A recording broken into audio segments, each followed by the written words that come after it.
அன்பார்ந்த இணையதள நண்பர்களே, உறவுகளின் நெருக்கம் குறைந்து விரிசல் அதிகமாகிக் கொண்டிருக்கிற உலகத்திலே வாழ்ந்து கொண்டிருக்கிறோம். இங்கு உறவுகளுக்கு முக்கியத்துவம் இல்லை. பணக்கார உறவென்றால் தாங்கி பிடிக்கிறோம். அவர்களின் வீட்டில் ஒன்று என்றாலும் நாம் ஓடுகிறோம். ஆனால் ஏழைகள், எளியவர்கள் நமது உறவு என்று சொல்வதற்கே வெட்கப்படுகிறோம். அவர்களை ஒதுக்கி வைக்கிறோம். அப்படித்தான் இந்த உலகம் நமக்கும் நம் சந்ததியினருக்கும் கற்றுக் கொடுத்து கொண்டிருக்கிறது. இதிலிருந்து மீண்டு வர நமக்கு அழைப்பு விடுவதுதான் இன்றைய நற்செய்தியில் வரும் இயேசுவின் வார்த்தைகள். நமது வாழ்வில் ஏழைகளுக்கு உதவி செய்வதற்கு முன்னுரிமை கொடுக்கிறோமா?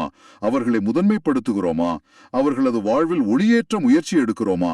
ஏழைகளுக்கு உதவி செய்கிற போது கடவுளுக்கே கடன் கொடுக்கிறோம். அதனை நமது உள்ளத்தில் பதித்து நமது வாழ்வை அமைத்துக் கொள்வோம். வணக்கம். இந்த சிந்தனைகளை தொடர்ந்து இன்றைக்கு நாம ஒரு ஆழமான பார்வை செலுத்த போறோம். மைய கருத்து இதுதான்: உறவுகள். அதுவும் குறிப்பா கைமாறி எதிர்பார்க்காம எளியோர் அரவணைத்து நன்மை செய்யறது பத்தி. ஆமா, ரொம்ப முக்கியமான ஒரு தலைப்பு இது. இதுக்காக நாம இன்னைக்கு லூக்கா நற்செய்தி அதிகாரம் 14, அப்புறம் ரோமியர் திருமுகம் அதிகாரம் 11, கூடவே திருப்பாடல் 69 இந்த மூலங்களை கொஞ்சம் அலசி ஆராய போறோம். சரி. அதோட திருத்தந்தை பிரான்சிஸ் அவர்களோட சில சிந்தனைகளையும் இணைச்சு பார்க்கலான் இருக்கோம். இந்த உரையாடலோட நோக்கம் என்னன்னா, கைமாறி எதிர்பார்க்காத உதவி, கடவுளோட அந்த எல்லையில்லாத இரக்கம், இதையெல்லாம் நீங்க இன்னும் தெளிவா புரிஞ்சுக்கிறதுக்கு உதவணுங்கிறது தான். நிச்சயமா. சரி, முதல்ல லூக்கா நற்செய்திக்கு போவோம். அதிகாரம் 14, வசனங்கள் 12லிருந்து 14 வரைக்கும். அதுக்கு முன்னாடி யோவான் நற்செய்தியிலிருந்து ஒரு சின்ன பகுதி அல்லேலூயா வசனமா வருது. அதிகாரம் 8, வசனங்கள் 31b 32. ரொம்ப ஆழமான ஒன்னதுவும். சரி, இதுக்குள்ள என்ன இருக்குன்னு கொஞ்சம் விரிவாக பார்க்கலாம். இதோட மைய செய்தி என்ன, அது மட்டும் இல்லாம இது இன்னைக்கு நமக்கு எப்படி பொருந்தோம், அப்புறம் ஏன் இயேசுவோட இந்த அறிவுரை கொஞ்சம் வித்தியாசமா, ஒரு மாதிரி புரட்சிகரமா இருக்கு, நம்ம வழக்கமா யோசிக்கிற மாதிரி இல்லாம ஏன் இது நமக்கு ஒரு சவாலா தெரியுது, இதையெல்லாம் கொஞ்சம் ஆழமா அலசலாம். வாங்க முதல்ல அந்த லூக்கா நற்செய்தி பகுதிக்கு வருவோம். அதாவது இயேசு அவரை விருந்துக்கு கூப்பிட்டு ஒருத்தர்கிட்ட பேசுறாரு. அவர் என்ன சொல்றாருன்னு கேளுங்க. நீர் பகல் உணவோ இரவு உணவோ அளிக்கும்போது உன் நண்பர்களையோ சகோதரிகளையோ உறவினர்களையோ செல்வம் படைத்த அண்டை வீட்டாரையோ அழைக்க வேண்டாம். இது கேட்ட உடனே கொஞ்சம் தூக்கி வாரி போடல. நம்ம பொதுவா விருந்துனா இவங்கள தானே முதல்ல கூப்பிடுவோம். என்னடா இது இப்படி சொல்றாருன்னு தோணுதில்ல? ஆமா, இது உண்மையே முதன் வினவ கேட்கும்போது ரொம்ப அசாதாரணமா தோணக்கூடிய ஒரு அறிவுரை தான். ஏன்னா நீங்க சொன்ன மாதிரி நம்ம சமூக பழக்க வழக்கங்கள் பெரும்பாலும் இப்படிதான் இருக்கு. நம்மள சுத்தி இருக்கிறவங்க நமக்கு வேண்டியவங்க, அவங்களதான் கூப்பிடுவோம். ஆனா இங்க சுவாரஸ்யமே என்னன்னா, இயேசு இதுக்கு ஒரு காரணமும் சொல்றாரு. ஏன் இவங்களை கூப்பிட வேணான்னு சொல்றாரு. அவர் சொல்றாரு, அப்படி அழைத்தால் அவர்களும் உம்மை திரும்ப அழைக்கலாம், அதுவே உமக்கு கிடைக்கும் கைமாறு ஆகிவிடும். இந்த கைமாறு அப்படிங்கிற வார்த்தை இங்க ரொம்ப முக்கியம். அதாவது ஒரு ரிட்டர்ன் கிஃப்ட் மாதிரி. ஆமா, ஒரு பதிலுக்கு பதில் செய்யற மாதிரி. அதேதான். நீங்க செய்யற உதவிக்கு பதிலா அவங்களும் உங்களுக்கு எதையாவது செய்வாங்க. அப்படி நடந்தா நீங்க கொடுக்கிற விருந்து, அந்த விருந்தோம்பலே ஒரு கொடுக்கல் வாங்கல் மாதிரி ஆயிடும், ஒரு டிரான்சாக்ஷன் மாதிரி. ஓஹோ, புரியுது. நீ எனக்கு செஞ்ச, நான் உனக்கு செய்யறேன் அப்படிங்கிற கணக்குல வந்துரும். ஆமா, அது உண்மையான தாராள குணம் இல்லைன்னு இயேசு சொல்றாரு. முதல் நூற்றாண்டு யூதேயா சூழல்ல பாத்தீங்கன்னா விருந்தோம்பல்ங்கிறது ரொம்ப முக்கியமான ஒரு சமூக கடமை. ஆனா பெரும்பாலும் யார் நமக்கு திரும்ப செய்ய முடியும், இல்ல யார் மூலமா நமக்கு ஏதாவது ஆதாயம் கிடைக்கும்னு நினைக்கிறோமோ அவங்களோட உறவை பலப்படுத்திக்கிறதுக்காக தான் அதை செஞ்சாங்க. இயேசு இந்த அடிப்படையான சமூக வழக்கத்தையே கேள்வி கேட்கிறார். உறவுகளோட அந்த பொருளாதாரம்னு சொல்லலாமா, அந்த எக்கானமி ஆஃப் ரிலேஷன்ஷிப்ஸ், அதையே மாத்தி யோசிக்க வைக்கிறார். நீங்க சொல்றது ரொம்ப சரி. இது நம்ம வாழ்க்கையிலும் நடக்குது இல்லையே. நம்ம ஒருத்தருக்கு ஒரு உதவி செய்யறோம்னா மனசுக்குள்ள எங்கேயோ ஒரு மூலையில அவங்களும் நமக்கு தேவைப்படும் போது செய்வாங்கன்னு ஒரு சின்ன எதிர்பார்ப்பு ஒருவேளை இருக்கலாம். இல்லைனாலும் நம்மள மாதிரி இருக்கிறவங்க, நம்ம வட்டத்துக்குள்ள இருக்கிறவங்க கூட பழகிறது தான் நமக்கு எப்பவுமே கொஞ்சம் சௌகரியமா இருக்கு. ஆமா, இந்த எண்ணத்திலிருந்து வெளியே வருதுங்கிறது அது எவ்வளவு பெரிய சவால். இயேசு சொல்றது கேட்க சிம்பிளா இருந்தாலும் செஞ்ச பார்க்கும்போதுதான் அதோட ஆழமும் கஷ்டமும் புரியுது. மிக சரியா சொன்னீங்க. அந்த சவாலை இயேசு இன்னும் ஒரு பொடி மேல கொண்டு போறார். எப்படி? யார அழைக்கணும்னு சொல்லும்போது கவனிங்க, அவர் யார சொல்றாருன்னு. மாறாக, நீர் விருந்து அழிக்கும்போது ஏழைகளை, உடல் ஊனமுற்றோரை, கால் ஊனமுற்றோரை, பார்வையற்றோரை அழையும். இந்த பட்டியலை பாருங்க. இது ஏதோ சும்மா சொன்ன பட்டியல் இல்ல, ரொம்ப குறிப்பா இருக்கு. ஆமா, ரொம்ப குறிப்பிட்ட குழுக்கள். இந்த நபர்கள் எல்லாரும் அன்றைய சமூகத்துல பெரும்பாலும் கொஞ்சம் ஓரங்கட்டப்பட்டவங்க, பலவீனமா பார்க்கப்பட்டவங்க, உதவி தேவைப்படுறவங்க. ரொம்ப முக்கியமா இவங்களால நீங்க கொடுக்கிற அந்த விருந்துக்கு பதிலா அதே மாதிரி ஒரு விருந்த உங்களுக்கு திரும்ப தர முடியாது. ஆமா, உலக ரீதியா பார்த்தா அவங்களுக்கு செய்யறதால நமக்கு எந்த லாபமும் இல்ல. அதே. ஆனா இயேசு என்ன சொல்றாரு பாருங்க, இப்படிப்பட்டவங்களை நீங்க அழைக்கும்போது நீர் பேறு பெற்றவர் ஆவீர். இதுதான் அப்படியே தலைகீழான ஒரு விஷயம். பேறு பெற்றவர். ஏன்னா அவங்களால திரும்ப கைமாறு செய்ய முடியாதுங்கிறதாலயா? இது கொஞ்சம் குழப்பமா இருக்கு. கைமாறு கிடைக்காதது எப்படி ஒரு பாக்கியமா, ஒரு ஆசீர்வாதமா இருக்க முடியும்? இதுதான் இயேசுவோட போதனையோட மையமான புள்ளிகள்ல ஒண்ணு. ஏன் பேறு பெற்றவர்? அதுக்கும் காரணத்தை சொல்றார். ஏனென்றால் உமக்கு கைமாறு செய்ய அவர்களுக்கு ஒன்றுமில்லை. அதாவது எந்த விதமான பிரதிபலனையும் எதிர்பார்க்காம உண்மையிலேயே தேவை இருக்கிறவங்களுக்கு, ஆனா பதிலுக்கு எதையும் செய்ய முடியாத நிலையில இருக்கிறவங்களுக்கு நீங்க செய்யும்போது அதுதான் உண்மையான அன்பு, உண்மையான தாராள குணம். அந்த செயலே ஒரு ஆசீர்வாதம். ஆனா அதோட முடியல. இயேசு இன்னொரு விஷயத்தையும் சொல்றார். உலக ரீதியான கைமாறு இல்லைங்கிறது உண்மைதான். சரி. ஆனா உண்மையான நிரந்தரமான கைமாறு எப்ப கிடைக்கும் சொல்றார். நேர்மையாளர்கள் உயிர்த்தெழும்போது உமக்கு கைமாறு கிடைக்கும். இது ரொம்ப முக்கியமான ஒரு பார்வை. ஓஹோ, அப்போ இந்த உலகத்துல இல்ல. ஆமா, இது நம்ம கவனத்தை இந்த உலகத்தோட உடனடி பலன்கள், சமூக அங்கீகாரம், இந்த கொடுக்கல் வாங்கல் கணக்குகள், இதிலிருந்து திருப்பி ஒரு தெய்வீக வெகுமதி, ஒரு எதிர்கால நம்பிக்கை, ஒரு இறுதி நியாயம் இது மேல செலுத்துது. அதாவது நம்மளோட செயல்களுக்கான உண்மையான மதிப்பு இந்த உலகத்தோட அளவுகோல்களை விட பெருசுன்னு சொல்றார். இதுதான் நான் முன்னாடி சொன்ன மாதிரி உலகுகளோட பொருளாதாரத்தையே மாத்தி அமைக்கிறது. மனிதனுக்கு மனிதன்கிற அந்த கிடைமட்ட கொடுக்கல் வாங்கலை தாண்டி மனிதனுக்கும் கடவுளுக்கும் இடையேயான அந்த செங்குத்தான உறவையும் அதிலிருந்து வர்ற பலனையும் இது மையப்படுத்துது. ஆமா, இந்த உலக அளவிலான கைமாறை தாண்டி தெய்வீக வெகுமதி மேல கவனத்தை திருப்புறது, இதுக்கு உண்மையாலே ஒரு பெரிய மனமாற்றம் தேவைப்படுது. சரி, இதுக்கும் நீங்க ஆரம்பத்துல சொன்ன அந்த யோவான் நற்செய்தி வசனத்துக்கும் என்ன தொடர்பு? அதாவது என் வார்த்தைகளை கடைபிடிச்சா உண்மையை அறிவிங்கன்னு சொல்றதுக்கும் இந்த விருந்து போதனைக்கும் இது எப்படி இணையுது? வெறும் விருந்து கொடுக்கறது எப்படி உண்மையை அறிய வைக்கும்? அது கொஞ்சம் விளக்கமா சொல்லுங்களேன். அருமையான கேள்வி. நிச்சயமா இதுக்கு நேரடி தொடர்பு இருக்கு. யோவான் நற்செய்தியில 8:31, 32 இயேசு சொல்றத மறுபடி கவனிங்க. என் வார்த்தைகளை நீங்கள் தொடர்ந்து கடைபிடித்து வந்தால் உண்மையிலேயே என் சீடர்களாய் இருப்பீர்கள், உண்மையையும் அறிந்து கொள்வீர்கள். இங்க வார்த்தைகளை கடைபிடிப்பதுங்கிறது வெறும் காதால கேட்டுட்டு போறதில்ல, இல்லனா அறிவுபூர்வமா ஆமா சரிதான் ஏத்துக்கிறது மட்டும் இல்ல. அது வாழ்க்கையில செஞ்சு பாக்குறது, செயல்பாடு, ஆக்ஷன். அதே இப்போ லூக்காவுல நாம பார்த்த இந்த விருந்து பற்றிய போதனை மாதிரி ரொம்ப சவாலான, நம்ம இயல்புக்கு சில சமயம் மாறானதா தெரியற இயேசுவோட போதனைகளை நம்ம வாழ்க்கையில நடைமுறைப்படுத்த முயற்சி செய்யும் போதுதான் அப்பதான் நம்ம உண்மையிலேயே அவரோட சீடர்களா மாறுறோம். அப்படிப்பட்ட செயல்கள் மூலமா தான் நம்ம உண்மையா அறிந்து கொள்ள முடியும். எந்த உண்மைய? ஆமா, எந்த உண்மை? ஒருவேளை கடவுளோட உண்மையான குணம் என்ன, அவருடைய அந்த எல்லையில்லாத தாராள குணம், எதிர்பார்ப்பே இல்லாத அன்பு, இத நம்ம புரிஞ்சுக்க முடியும்.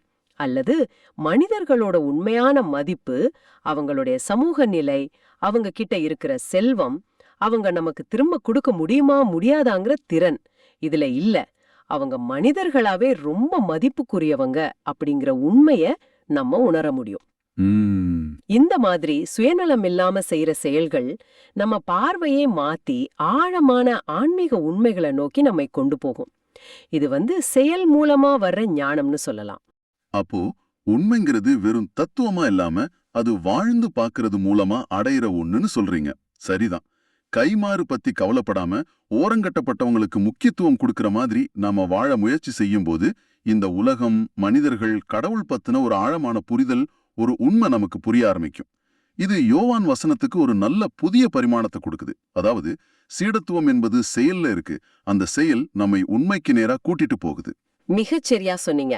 அந்த உண்மை ஒருவேளை என்னவா இருக்கலாம்னா, கடவுளோட அரசாங்கம் இந்த உலகத்தோட மதிப்பீடுகளுக்கு பெரும்பாலும் நேர்மாறானதுங்கிறது தான். எங்க செல்வம், அதிகாரம், சமூக அந்தஸ்துக்கு முக்கியத்துவம் கொடுக்கப்படுதோ அங்க கடவுளோட அரசாங்கத்துல பலவீனமானவங்களுக்கும் ஏழைகளுக்கும் ஓரங்கட்டப்பட்டவங்களுக்கும் முன்னுரிமை கொடுக்கப்படுது. இந்த உண்மையை வெறும் வார்த்தையால் இல்லாம செயல்ல காட்டும் போதுதான் நாம் அதை முழுமையா அறிஞ்சுக்கிறோம், உணர்றோம். ஆனா இத நடைமுறையில எப்படி பாக்குறது? இது என்ன, நாம இனிமேல் நம்ம நண்பர்கள் உறவினர்களை எல்லாம் வீட்டுக்கு கூப்பிடவே கூடாதா? இல்ல இது ஒரு உருவகமா எடுத்துக்கணுமா? உதாரணத்துக்கு நம்ம நேரம், நம்ம திறமை, நம்ம கிட்ட இருக்கிற பணம், இந்த மாதிரி நம்ம கிட்ட இருக்கிற மத்த வளங்களையும் இப்படி கைமாறு எதிர்பார்க்காம எப்படி பகிர்ந்துக்கிறதுன்னு சொல்ற ஒரு உருவகமா?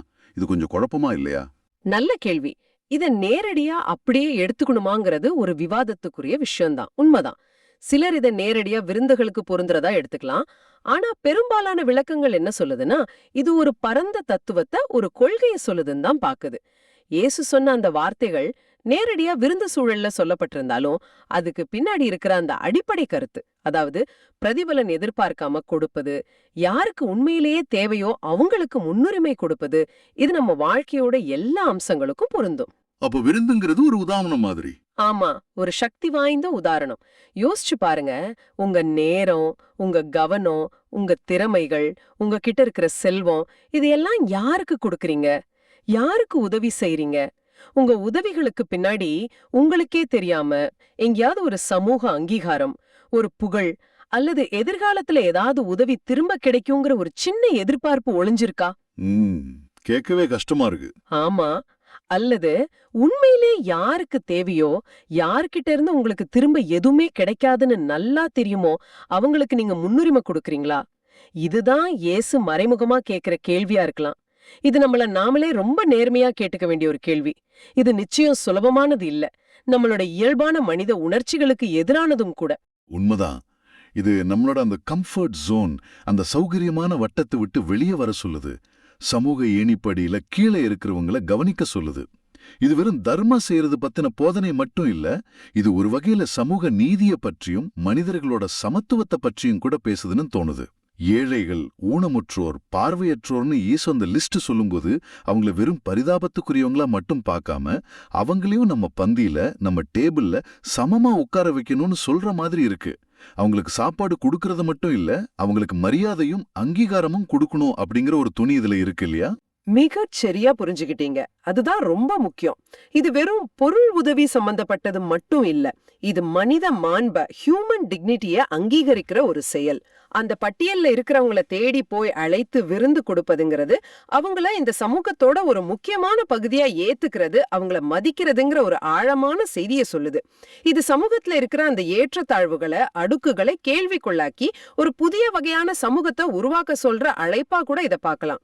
என்ன மாதிரி சமூகம்னா, கொடுக்கல் வாங்கல அடிப்படையா கொள்ளாத, ஆனா தேவையை அடிப்படையா கொண்ட ஒரு சமூகம். திரும்பவும் சொல்றேன், இது உறவுகளின் பொருளாதாரத்தையே புரட்டி போடுற ஒரு சிந்தனை.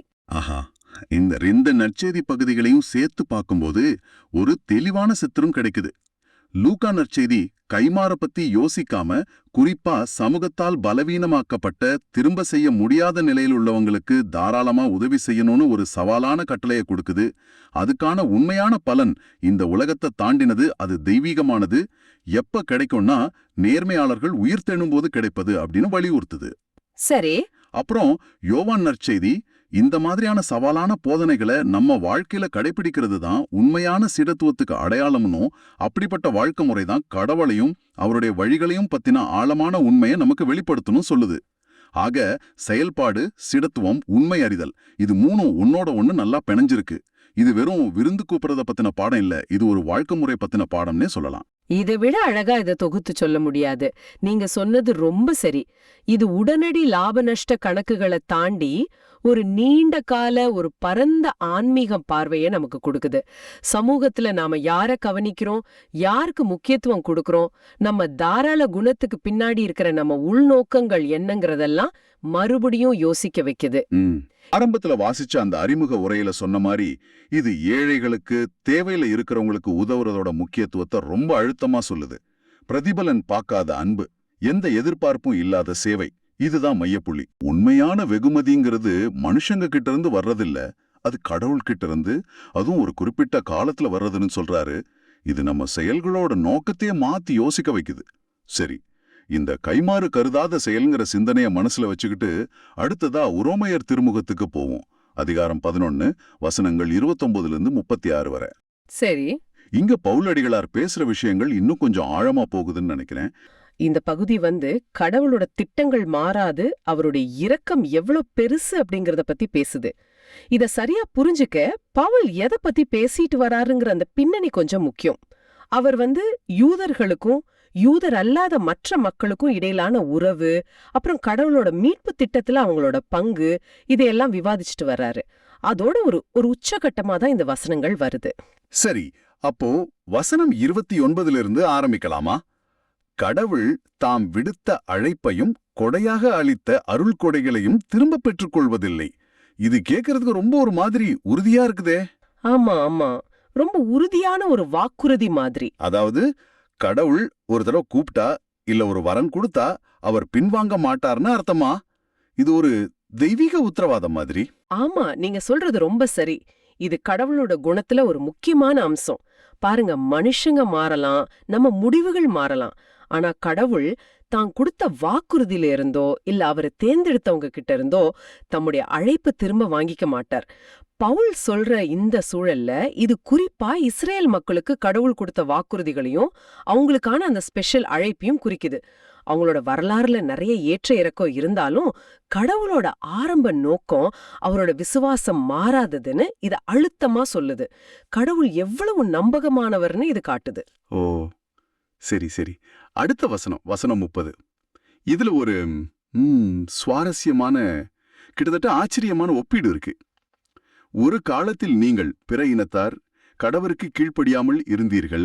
இப்பொழுதோ அவர்களுடைய யூதர்களின் கீழ்ப்படியாமையின் காரணமாக நீங்கள் கடவுளின் இரக்கத்தை பெற்றுக்கொண்டீர்கள். இது எப்படி ஒரு குரூப்போட கீழ்ப்படியாமை இன்னொரு குரூப்புக்கு நல்லதா மாறுமா? ஆமா, இதுதான் பவுலோட வாதத்துல ஒரு முக்கியமான திருப்பம். அவர் ஒரு வரலாற்று உண்மையையும் அதோட இறையியல் விளக்கத்தையும் இணைக்கிறாருங்க. அதாவது யூதர் இல்லாத மற்ற மக்கள் இருக்காங்க இல்லையா, அவங்க ஒரு காலத்துல கடவுளோட உடன்படிக்கைக்கு வெளியே இருந்தாங்க, கீழ்ப்படியாம வாழ்ந்தாங்க. ஆனா இப்போ அவங்க கடவுளோட இரக்கத்தை பெற்றிருக்காங்க. இது எப்படி நடந்துச்சு? பவுலோட புரிதல் என்னன்னா, யூதர்கள்ல பலர் இயேசுவ மெசியாவா ஏத்துக்க தயங்குனப்போ இல்ல மறுத்தப்போ, அதான் இங்க கீழ்ப்படியாமைன்னு சொல்லப்படுது. அந்த நற்செய்தி இன்னும் வேகமா மற்ற மக்கள் கிட்ட போச்சு. ஓ, அப்படியா? ஆமா. ஆக யூதர்களோட கீழ்ப்படியாமையோட ஒரு விளைவா மற்ற இனத்தார் இரக்கத்தை பெற ஒரு வழி திறக்கப்பட்டுச்சு. இது காட்டுது கடவுளோட திட்டங்கள் நாம எதிர்பார்க்காத வழியில கூட செயல்படும்னு. நம்ம லாஜிக்கு அப்பாற்பட்டது. அப்போ இந்த சங்கிலி இன்னும் தொடருது போல இருக்குது. வசனம் 31. அதே போல இக்காலத்தில் நீங்கள் இரக்கத்திற்குரியவர்களாக இருக்கிறீர்கள், அவர்களோ கீழ்ப்படியாமல் இருக்கிறார்கள். ஆனால் அவர்களும் விரைவிலே இரக்கம் பெற்றுக்கொள்வார்கள், அதன் பொருட்டே இவ்வாறு நடந்திருக்கிறது. இது இன்னும் கொஞ்சம் சிக்கலா இருக்குதே. இப்ப பிற இனத்தார் பெற்ற இரக்கம் திரும்பவும் யூதர்கள் இரக்கம் பெற காரணமாகும்னு சொல்றாரா? இது என்ன ஒரு இரக்கத்தோட சைக்கிள் மாதிரி? ஆஹாஹா, சரியா பிடிச்சிங்க. இதுதான் பவுலோட நம்பிக்கையோட மையம். இது ஒரு பரஸ்பர தாக்கம், ஒரு சுழற்சி மாதிரி. யூதர்களோட கீழ்ப்படியாமையால பிற இனத்தார் இரக்கம் பெற்றாங்க. இப்போ பிற இனத்தார் அனுபவிக்கிற அந்த இரக்கத்தை பார்த்து யூதர்களும் ஒரு நாள் மனம் மாறி கடவுளோட இரக்கத்தை தேடுவாங்க, பெறுவாங்கன்னு பவுல் எதிர்பார்க்கிறார். இது உடனே நடக்கும்னு இல்ல, ஆனா கடவுளோட கடைசி திட்டத்துல இதுவும் அடங்கும். இங்க முக்கியம் என்னன்னா, இந்த எல்லா நிகழ்வுகளும் கீழ்ப்படிதல், கீழ்ப்படியாமை, ஒரு குரூப்புக்கு இரக்கம், மற்ற குரூப்புக்கு இரக்கம், இதெல்லாம் கடவுளோட ஒரு பெரிய நோக்கத்துக்காக நடக்குது. அந்த நோக்கம் எல்லார் மேலயும், யூதர்கள் பிற இனத்தார் எல்லார் மேலயும் இரக்கம் காட்டுறது. வாவ், இங்கதான் நாம அந்த ரொம்ப ஆச்சரியமான, கொஞ்சம் திகைக்க வைக்கிற வசனத்துக்கு வரோம். வசனம் 32. ஏனெனில் அனைவருக்கும் இரக்கம் காட்டுவதற்காகவே கடவுள் அனைவரையும் கீழ்ப்படியாமையில் உட்படுத்தினார். இதை எப்படி புரிஞ்சுக்கிறது? கடவுளே எல்லாரும் கீழ்ப்படியாம போக வச்சாரான்னு தோணுதல்ல? அது நல்லதா தெரியலையே. கீழ்ப்படியாமையில உட்படுத்துறது எப்படி இரக்கத்துக்கு காரணமா முடியும்? இது என் மண்டை கொஞ்சம் குழப்புது. நீங்க குழம்புறதுல தப்பில்ல. இதுதான் இந்த முழு பகுதியோட இறையியல் உச்சம். அதே சமயம் ரொம்ப சவாலான கருத்தும் கூட. இத ரொம்ப கவனமா புரிஞ்சுக்கணும். கடவுள் எல்லோரையும் கீழ்ப்படியாமையில் உட்படுத்தினார்னா, கடவுள் மனுஷங்களை பாவம் செய்ய தூண்டினார்னோ இல்ல தீமைக்கு அவரே காரணம்னோ அர்த்தம் கிடையாது. பவுல் அப்படி சொல்லவே மாட்டார். மாறா, இதோட அர்த்தம் என்னன்னா, மனித குலம் தன் சுதந்திரத்தை பயன்படுத்தி கடவுளோட வழியை விட்டு விலகி கீழ்ப்படியாமைய தேர்ந்தெடுத்தது ஒரு உண்மை. ஒரு யதார்த்தம். இது யூதர்களுக்கும் பொருந்தும், மற்றவங்களுக்கும் பொருந்தும். வேற வேற காலத்துல, வேற வேற வழியில இந்த மனித குலத்தோட பொதுவான நிலைய கடவுள் அனுமதிச்சார், அல்லது அதுக்குள்ள எல்லாரையும் இருக்க விட்டார்னு சொல்லலாம். எதுக்கு அப்படி? இதுக்கு அவரோட கடைசி நோக்கம் நிறைவேறணும். அந்த நோக்கம் என்ன? எல்லாருக்கும் இரக்கம் காட்டுறது. அதாவது மனுஷங்க அவங்க செயல்களை வச்சு இல்ல, கடவுளோட சுத்த கிருபையால மட்டும்தான் அவர்கிட்ட போக முடியுங்கிற நிலைய உருவாக்குறதுக்காக.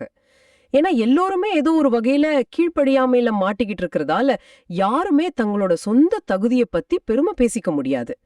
எல்லோருமே கடவுளோட இரக்கத்தை தேட வேண்டிய நிலையில இருக்கிறாங்க.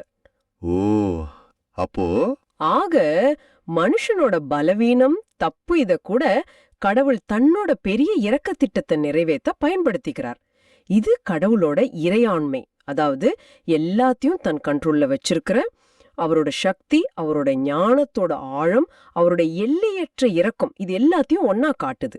நாம எல்லாரும் இரக்கத்தை பெற தகுதி இல்லாதவங்கன்னு உணர்ந்து முழுசா அவரைய சார்ந்திருக்கணும்னு இது சொல்லுது. இது இது உண்மையிலே ரொம்ப ஆழமான சிந்தனை. புரட்டி போடுற மாதிரி இருக்கு. அதாவது மனுஷ குலத்தோட மொத்த தோல்வி கூட கடவுள் பார்வையில எல்லாரையும் அவரோட இரட்டத்துக்கு கீழே கொண்டு வர ஒரு வழியா மாறுதா? இதை ஜீரணிக்கவே கொஞ்சம் டைம் ஆகும் போல. இந்த சிந்தனையோட பிரம்மாண்டத்தை உணர்ந்த பிறகு பவுல் அடுத்து என்ன சொல்றாருன்னு பாக்குறது இன்னும் பொருத்தமா இருக்கும். வசனம் 33ல இருந்து 36 வரைக்கும் அந்த டோனே மாறுது இல்லையா? ஆமா. ஒரு தியாலஜி டிஸ்கஷன்ல இருந்து திடீர்னு ஒரு வர்ஷிப் பாடல் மாதிரி சத்தம் கேக்குது. மிகச்சரியா கவனிச்சிங்க. அந்த மாற்றம் சும்மா நடக்கல.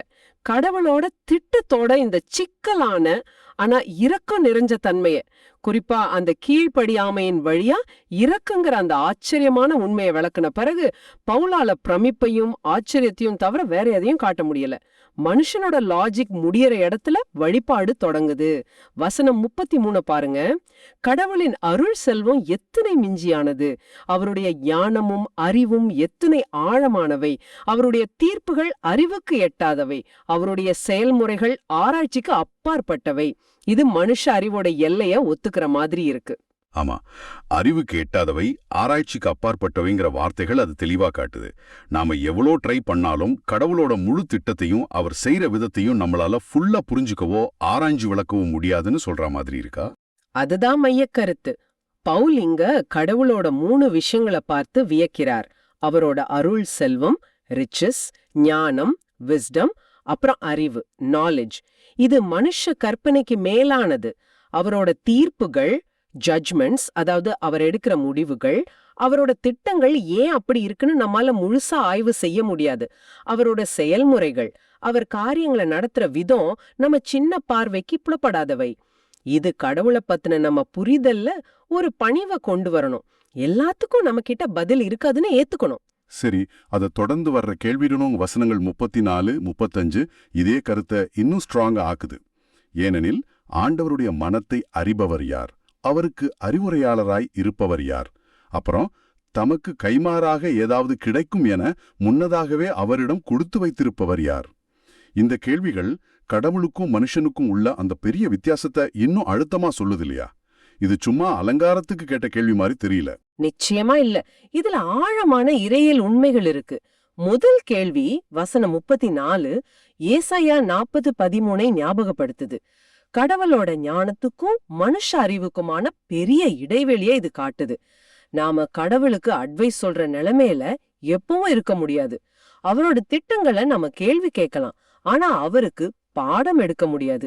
2வது கேள்வி வசனம் 35 யோபு 41:11 ஞாபகப்படுத்துது. இது கடவுளோட முழுமையான தன்னிறைவையும் நம்மளோட முழுமையான சார்பு நிலையும் காட்டுது. கடவுள் யார்கிட்டையும் எதையும் கடன் வாங்குறதில்ல. நாம கடவுளுக்கு ஏதாவது கொடுத்துட்டு பதிலுக்கு அவர்கிட்ட ஏதாவது எதிர்பார்க்கிற நிலைமையில இல்ல. நம்ம கிட்ட இருக்கிற எல்லாம், நம்ம உயிர், திறமை, ரட்சிப்பு உட்பட அவர்கிட்ட இந்த இலவசமா கிடைச்ச கொடை.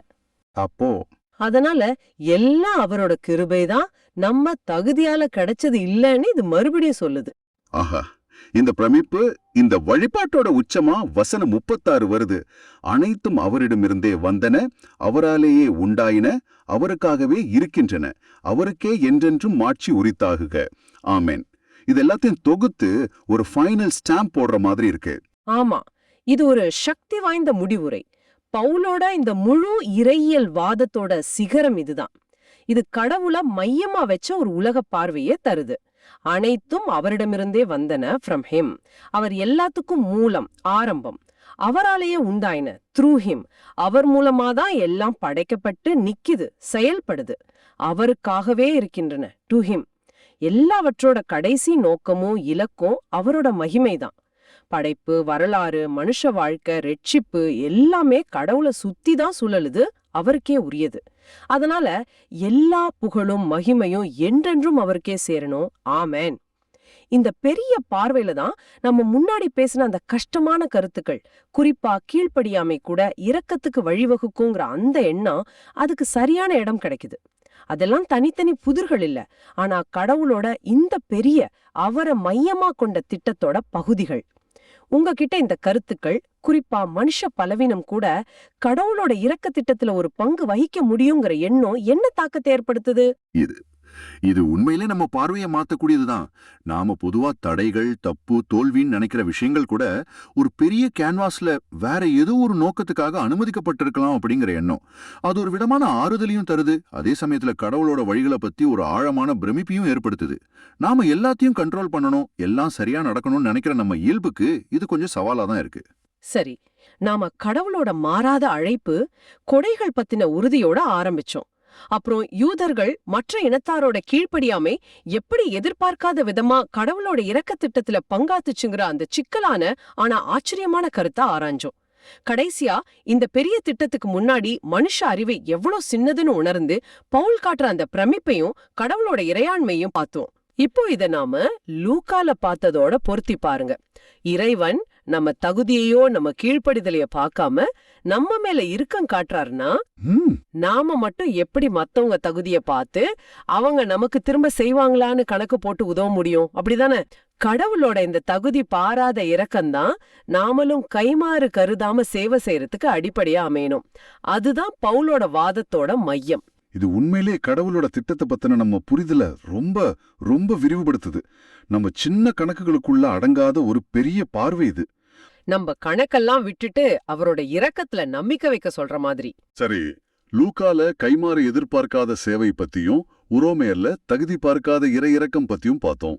இப்போ பதிலுரை பாடலான திருப்பாடல் 69க்கு வருவோம். இதுல ஒருத்தரோட தனிப்பட்ட புலம்பல் மாதிரி இருக்கு. ரொம்ப கஷ்டத்துல தாழ்ந்த நிலையில இருக்கிற ஒருத்தரோட குரல் கேக்குது. ஆமா, அதோட சாரம், அந்த மைய கருத்து அந்த பல்லவியில ரொம்ப அழகா வெளிப்படுது. முதல்ல அந்த பல்லவியை கேட்போமா? உமது பேரன்பின் பெருக்கினால் கடவுளே எனக்கு பதில் தாரும். இதுதான் நம்ம முழு கலந்துரையாடலுக்கும் அச்சாணி மாதிரி. கவனிச்சிங்களா? சும்மா அன்புன்னு சொல்லல, பேரன்பின் பெருக்கம்னு சொல்றாங்க. அந்த அளவுக்கு அதிகமான அன்பை நம்பி பதிலுக்காக ஒரு குரல் ஏங்குது. இந்த ஒரு வரியிலே எவ்வளவு விஷயம் இருக்கு பாருங்க. நம்பிக்கை, ஏக்கம், ஒரு உரிமை கூட இருக்குல்ல. சரி, இதுக்கு பின்னால இருக்கிற வசனங்களை ஒன்னொன்னா பார்ப்போம். சரி, முதல் பகுதிக்கு வருவோம். வசனங்கள் 29, 30. இது ரொம்ப தனிப்பட்ட ஒருத்தரோட குரல் மாதிரி இருக்கு. ரொம்ப வலியில, வேதனையில இருக்கிற மாதிரி.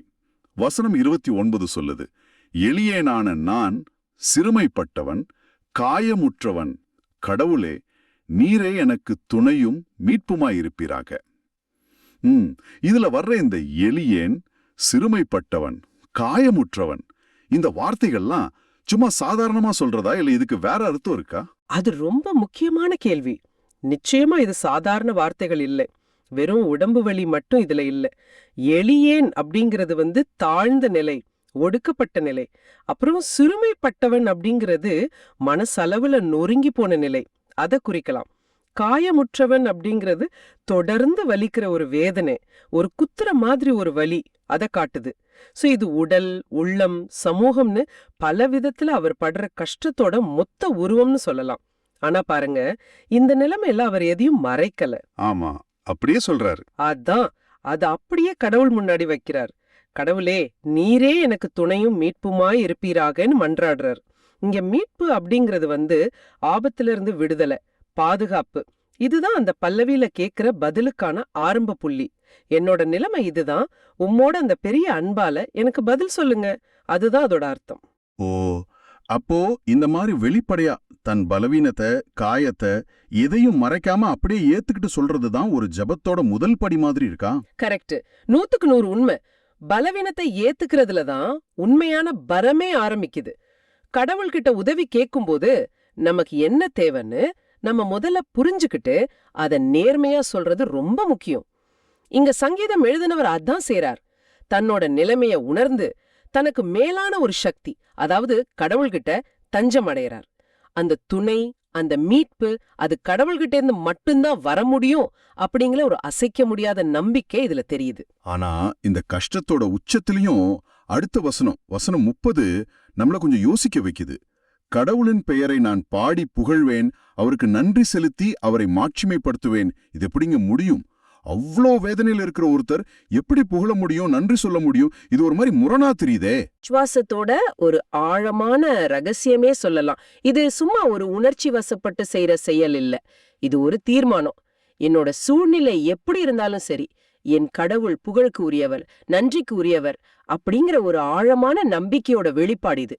கடவுளின் பெயரை பாடி புகழ்றதுன்னா என்ன?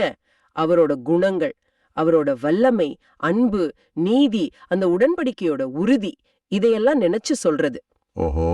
அப்புறம் நன்றி செலுத்தி மாட்சிமைப்படுத்துவேன் அப்படிங்கிறது அவர் முன்னாடி செஞ்ச நல்ல காரியங்களை நினைச்சு இனிமே செய்ய போற அந்த மீட்பை எதிர்பார்த்து செய்யறது.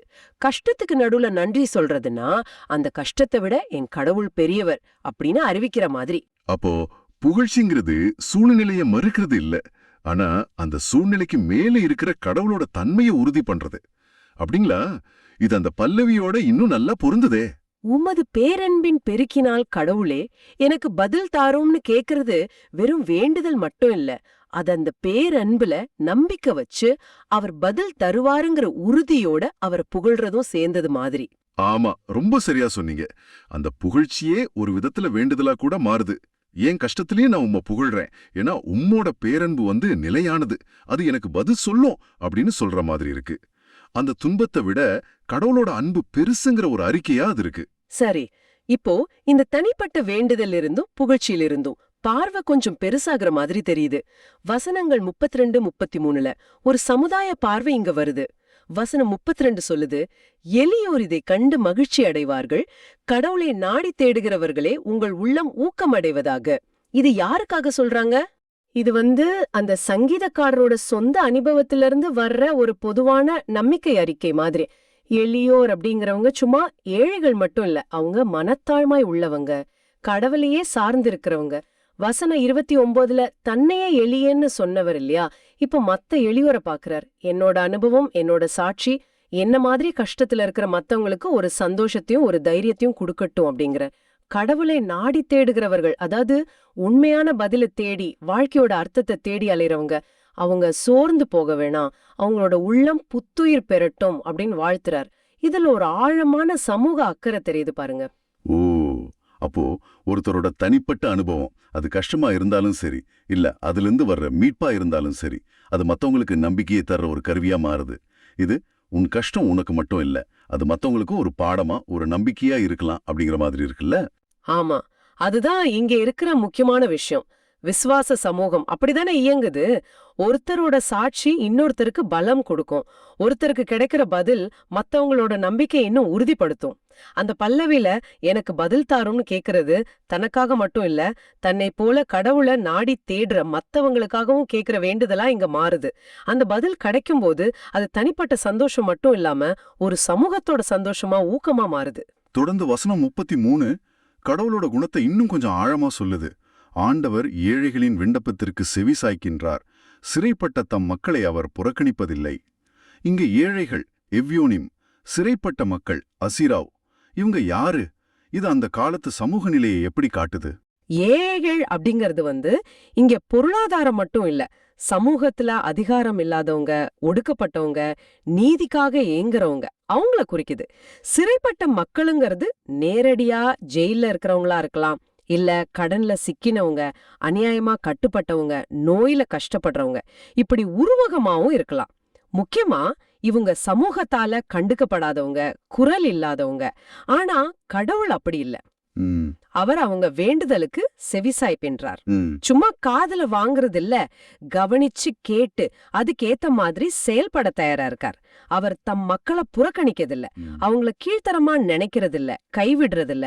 இது கடவுளோட நீதியையும் இரக்கத்தையும், குறிப்பா விளிம்புல இருக்கிற மக்கள் மேல அவருக்கு இருக்கிற அந்த கரிசனையும் காட்டுது. இது மறுபடியும் அந்த பல்லவியை இன்னும் வலுப்படுத்துது இல்லையா? உமது பேரன்பின் பெருக்கினால் கடவுளே எனக்கு பதில் தாரும்னு கேட்கறதுக்கு பின்னால இருக்கிற நம்பிக்கை இதுதான். நீங்க ஏழைகளை கேட்கிறவர், சிறைப்பட்டவங்கள புறக்கணிக்காதவர், உங்களோட குணமே அன்பு செய்யறது, கவனிக்கிறது.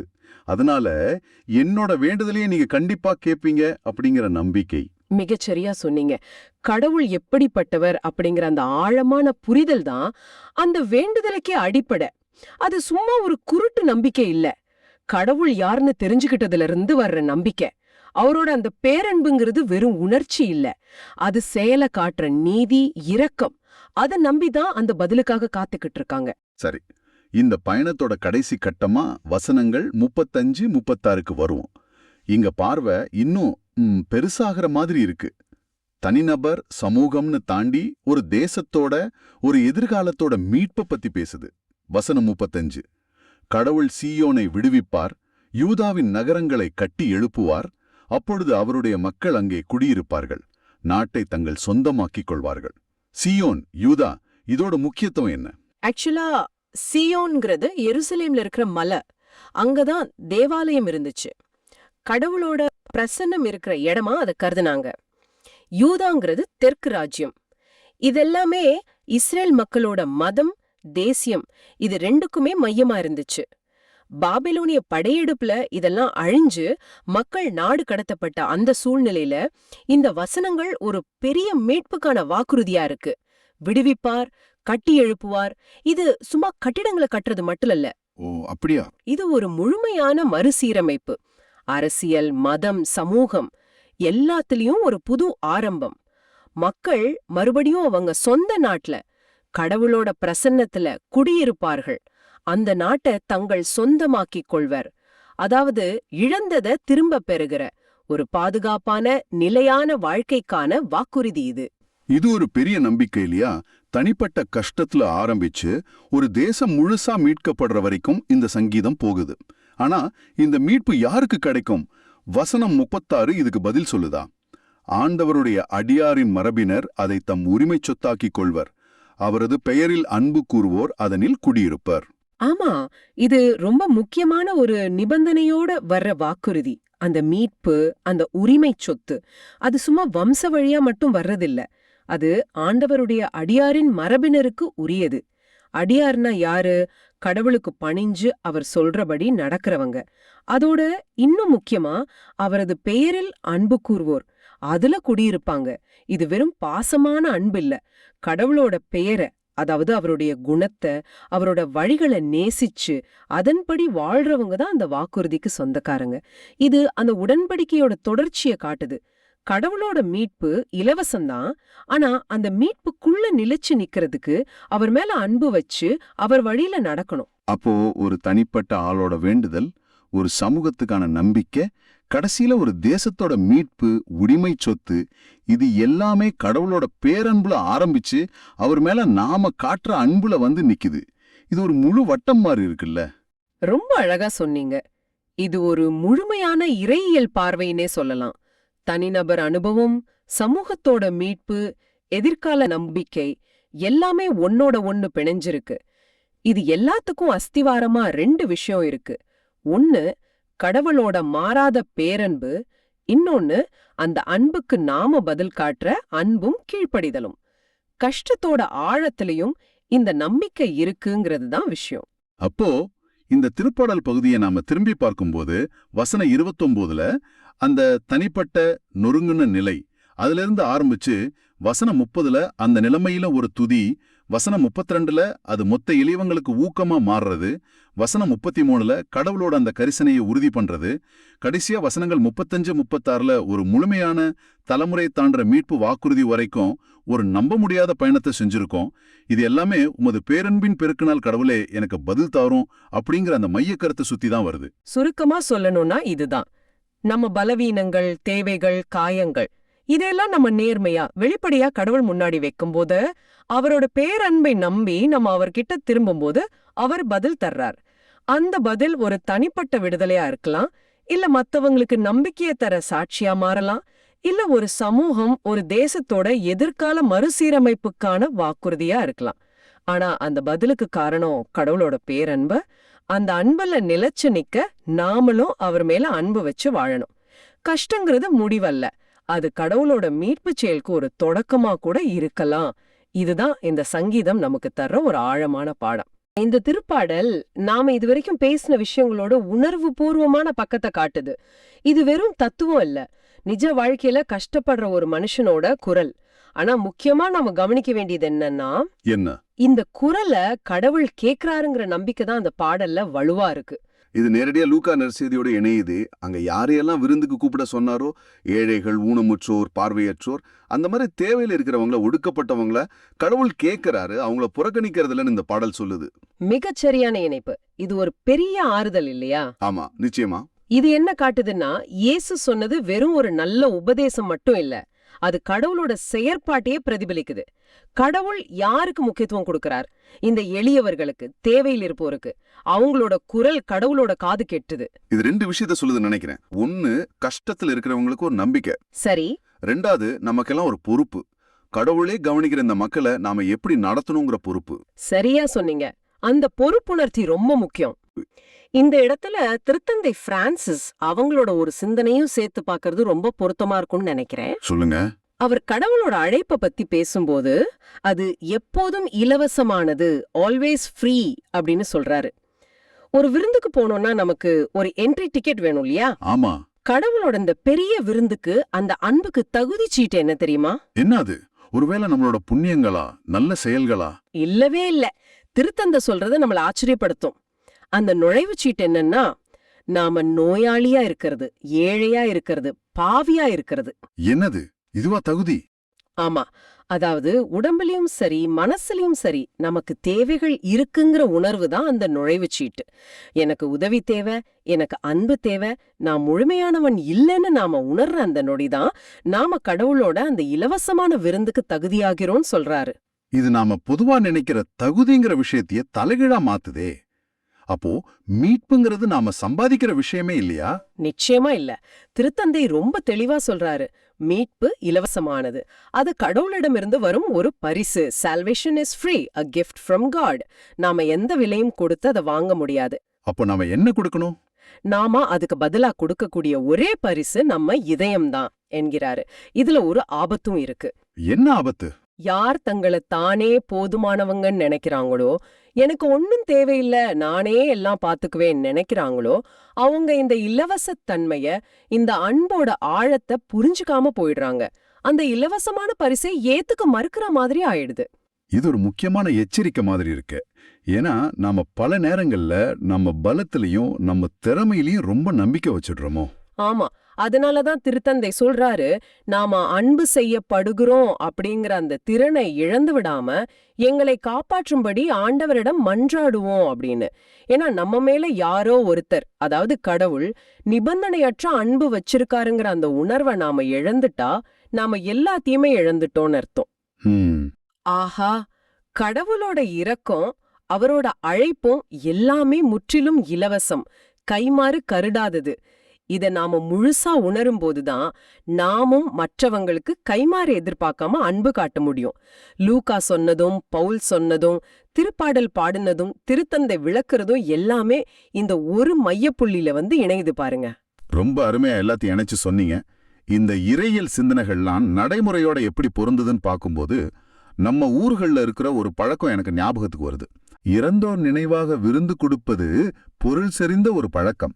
அப்போது புண்ணிய ஆத்மாக்களை அழைக்க வேண்டும் என்று உண்மையிலேயே ஊரில் உள்ள ஏழை எளிய மக்களை அழைத்து அவர்களை அன்போடு வரவேற்று பந்தி அமர்த்தி அசனம் கொடுத்து, அதாவது உணவு கொடுத்து உபசரித்து அவர்களுக்கு புதிய உடைகளையும் அளித்து வழி அனுப்புவது தமிழகத்தில் இன்றும் ஆங்காங்கே வழக்கத்தில் உண்டு. பாத்தீங்களா? இது எவ்வளவு அழகா இயேசுவோட போதனையோட பொருந்துது. யார் தங்களுக்கு திரும்ப செய்ய முடியாத நிலையில இருக்காங்களோ அவங்கள முக்கியமா கவனிக்கணும்னு இயேசு சொன்ன அந்த கருத்தை இந்த பழக்கம் அப்படியே நடைமுறைப்படுத்துது. ரொம்ப ஆழமான விஷயம் அது. ஆமா, இந்த நிகழ்ச்சியின் உட்பொருளை பார்த்தால் இயேசு யார் யாரை பந்திக்கு அழைப்பது என்பது பற்றி கூறிய அந்த அறிவுரையை நாம் இன்னும் ஆழமாக புரிந்து கொள்ளலாம். நாம் செய்கின்ற நல்ல செயல்களுக்கு நன்றி செலுத்துகின்ற விதத்தில் பிறர் நமக்கு கைமாறு செய்கின்ற நேரங்கள் உண்டு. அது தப்பில்லை. ஆனா எந்த ஒரு கைமுறைச்சையும் எதிர்பாராமல் நன்மையின் பொருட்டே நாம் செய்வதுதான் பொருளுடைத்தது என இயேசு நமக்கு கற்பிக்கின்றார். அதுதான் இங்கே முக்கியம். மிகச் சரியா சொன்னீங்க. இதுதான் உரோமியர்ல பார்த்த தகுதி பாராத இறையிறக்கத்தையும் லூக்கால பார்த்த கைமாறு கருதாத சேவையையும் இணைக்கிற ஒரு நடைமுறை பாலம் மாதிரி. இந்த பறக்கம் வெறும் சடங்கு இல்ல, அது ஒரு ஆழமான இறையியல் உண்மையா வாழ்ந்து காட்டுது. சரிதான். நாம செய்யற நல்லதுக்கு பதிலுக்கு நல்லது கிடைச்சா சந்தோஷம்தான். ஆனா அப்படி கிடைக்காத போதும், ஏன் கிடைக்க வாய்ப்பே இல்லாத போதும் நன்மையை தொடர்ந்து செய்யறதுதான் உண்மையான ஆன்மீக முதிர்ச்சின்னு இயேசு சொல்றாரு. இந்த புண்ணிய ஆத்மாக்களை உபசரிக்கிற பழக்கம் அத ரொம்ப அழவா காட்டுது. அப்படியானால் இந்த ஆழமான சிந்தனைகளுக்கு பிறகு நீங்க உங்களையே கேட்டுக்க வேண்டிய ஒரு முக்கியமான கேள்வி இதுதான். நம்மளோட அன்றாட வாழ்க்கையில சின்ன சின்ன செயல்கள்ல கூட இவர் நமக்கு திரும்ப செய்வாரா அப்படின்னு யோசிக்காம, உண்மையிலே தேவையில இருக்கிறவங்களுக்கு, அவங்க ஏழையா இருக்கலாம், பலவீனமா இருக்கலாம், ஏன் நமக்கு பிடிக்காதவங்களா கூட இருக்கலாம், அவங்களுக்கு நம்ம எப்படி அந்த இலவசமான அன்ப, அந்த கைமாறு கருதாத உதவியை செய்ய முடியும்? நல்ல கேள்வி. கடவுளோட தகுதி பார்க்காத இரக்கத்தை நாம உணர்ந்திருக்கோம்னா அந்த உணர்வு நம்ம செயல்கள்ல வெளிப்படுதா? இது நாம ஒவ்வொருத்தரும் கொஞ்சம் சிந்திச்சு நம்ம வாழ்க்கையை சரிபார்த்துக்க வேண்டிய ஒரு சவால்னே சொல்லலாம், இல்லையா? நிச்சயமா. இது வெறும் கேட்டுட்டு போற விஷயம் இல்ல, நடைமுறைப்படுத்த வேண்டிய விஷயம். சரி, இப்போ ஒரு சிறிய மன்றாட்டோட நிறைவு செய்வோம். இறைவா, நன்மைக்கு ஊற்றே நீர் ஒருவரே என உணர்ந்து நாங்கள் வாழ்ந்திட அருள்தாரும். ஆமேன்.